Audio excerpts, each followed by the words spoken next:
Christopher Sanchez and Ranger Suarez 1-2-3 to start a series going up against an opposing team that will not have the same level of starting pitching. So, yes, I believe that this team was worthy of going all in on. Wednesday night, when they make the trade for Johan Duran, that was a sign of, all right, they are going all in, but they're doing this smart because you have him for team control for a couple of years after the season. But that is an all-in move. So yesterday, as my eyes were bleeding, refreshing social media every 3, 4, 5 seconds with the alerts of Passan and Heyman, our local reporters here, I was waiting for another big move where it would solidify the fact that they are World Series contenders, and they come away with Harrison Bader. Good morning. I'm Andrew Salciunas. Alongside Amy Fadul, John Kincade on vacation today and Monday, so Amy will be filling in for both of those days. Amy, good morning. Good morning. You didn't get completely jazzed about Bader? No, I did not. So I have a lot to say about the move because there are a lot of people that had a lot to say on social media. So let's talk about this, Amy. Johan Duran, first and foremost. Great. I'm still celebrating that. Yeah, as we should. Can't wait for... It was the guy on the market. We got him. Can't wait for this weekend. When he first comes out... They better do it. We were talking about that last night. Like, is Fanavision prepared to do... Did they get the song license? We just need to make sure that needs to happen. I wonder if that was in the trade package. Like, yes, we need Johan Duran and his entrance. Yes, get the directions ready for the Jumbotron graphics. Oh, you want Eduardo Tait? Well, then you got to send over. You got to send over the rights music, for that. Okay. So I can't wait for that, and it's going to be great. Just hopefully they have a lead, and he comes in and pitches. Like, that's going to be fantastic, especially like Saturday night when you have the Wheeler versus Skubal start with the Tigers. It's going to be electric, and if you can have him come out and save a game, like, that's going to be so much fun. That, still celebrating. I want people to realize that was a home run grand slam trade. I'm thrilled about it because Mick Abel, go ahead. I don't know who you're going to be. Eduardo Tait, buy me a beer in 2 years when you're legally allowed to. But Harrison Bader yesterday was such a meh move. Yeah. And everybody that was pro Bader made the point to say, well, he's better than Max Kepler. He's better than Brandon Marsh. He's better than Johan Rojas. All of that is true. So if you are basing your opinion on whether or not Dave Dombrowski improved the baseball team, then you're a happy person this morning. You were a happy person at 6 o'clock last night when the trade deadline came to an end, and you look at the new look roster of the Phillies.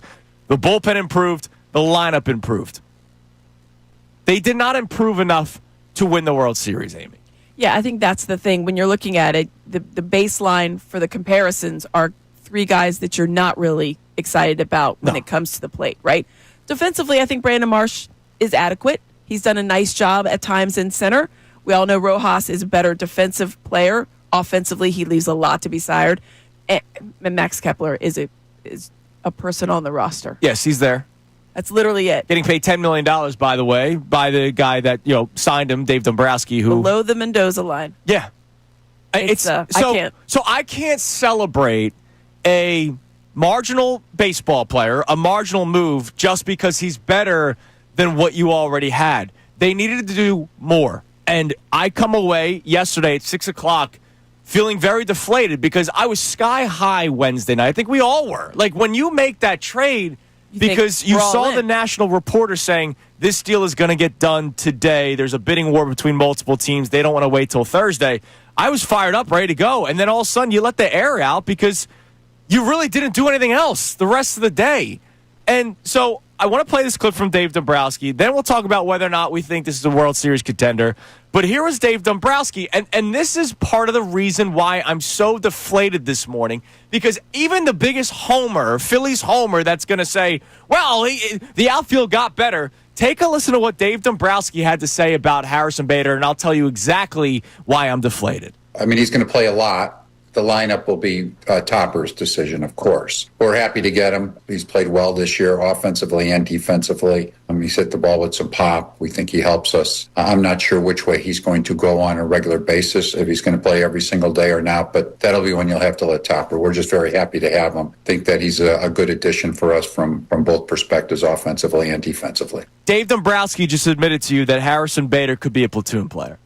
That's what he just said in that clip. He just said to us that it's up to Rob Thompson's decision where he's going to be in the lineup, and he is not sure. Dombrowski is not sure if he's going to be an everyday player. Last year, their big their big trade deadline addition was Austin Hayes, who Dave Dombrowski and Rob Thompson said would be an everyday starter. I know the guy had the kidney infection, all that kind of stuff. But if you remember, Dombrowski said he was, and then they asked Topper about it, and Topper said they're going to give him 10 days. Yeah, and they'll see.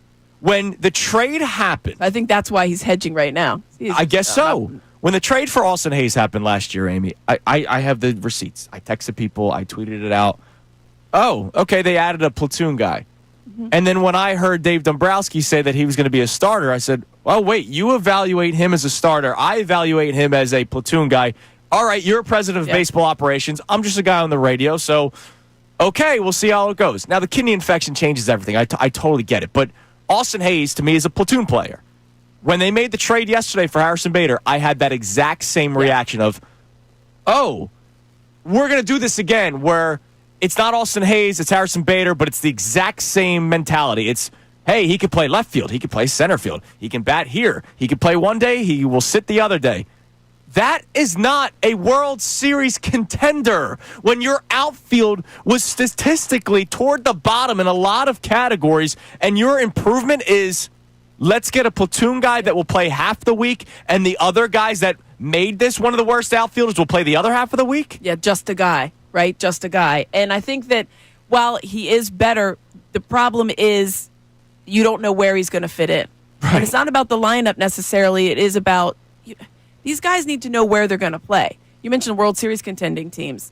They know where their outfielders are. They know where their infielders are. Yeah. Everybody has their closers have a role. Their setup men have a role. You have to get that developed. And now is, I don't know, with the time that you need to be doing that. We're like, oh, well, we have a guy. Maybe we'll put him in left for fun for a day or two. And then maybe he'll go back to center field. And then maybe he'll sit a game. Like he's sitting a game. You just acquired him. Yeah. For two of your top prospects, right? Tait is on that list. We all know McAble's in that top of that list. So it was like, I get, no, it was obviously the Rohan. Yeah, but I look at it as Duran. I look at it as one trade. Like I did it when they couldn't when do they made anymore, this when they made the Syndergaard trade and Marsh trade a few one of these years kids ago. They traded for Bader was what, 16? Yeah, right. Hendry. Amazing. Hendry. But I look at it as one trade. It's the same team. So I don't know, guys. You know how I've been feeling about this Phillies team all season long. That I thought they were worthy of buying into. But the way that the lineup was constructed before the trade deadline, I did not believe that they were World Series contenders. Here's the problem now. I have to rely on Justin Crawford, if he even gets called up, to be Major League ready. Now, he could come up and make an immediate impact. Who knows? Maybe he slaps singles and bats .350 and plays center field, and now you're platooning Harrison Bader and Brandon Marsh, who is swinging a better bat recently. Maybe that's your outfield. Is that enough to win a World Series? I'm going to have to see a lot out of Justin Crawford before I make that decision.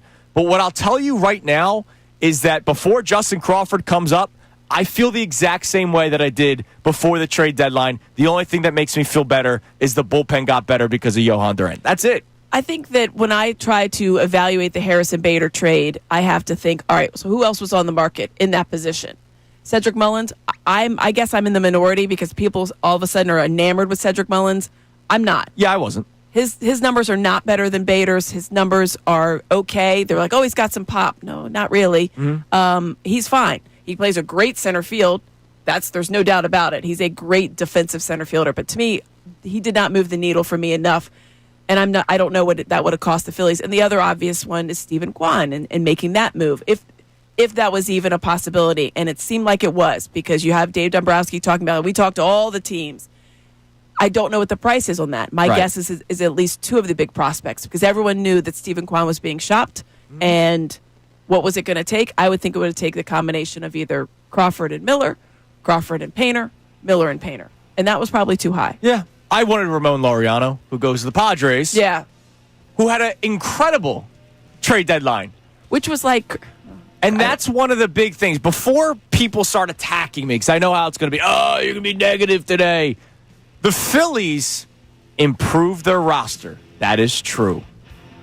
The Mets improved their roster even more. The Padres improved their roster even more. The Dodgers are still in existence. So you have these three teams, two of which got more better than the Phillies did before the trade deadline. I'm disappointed this morning. Do you believe the Phillies did enough to consider themselves World Series contenders? Answer that question for us at 610-632-0975. Now, coming up next, I came to a determination last night that absolutely pained me. It doesn't mean that the chances are done, but something I came to a determination with yesterday that just basically put a knife in my back. It's Kincade and Salciunas, Amy in for Johnny, here on 97.5 The Fanatic. Ray Dunn.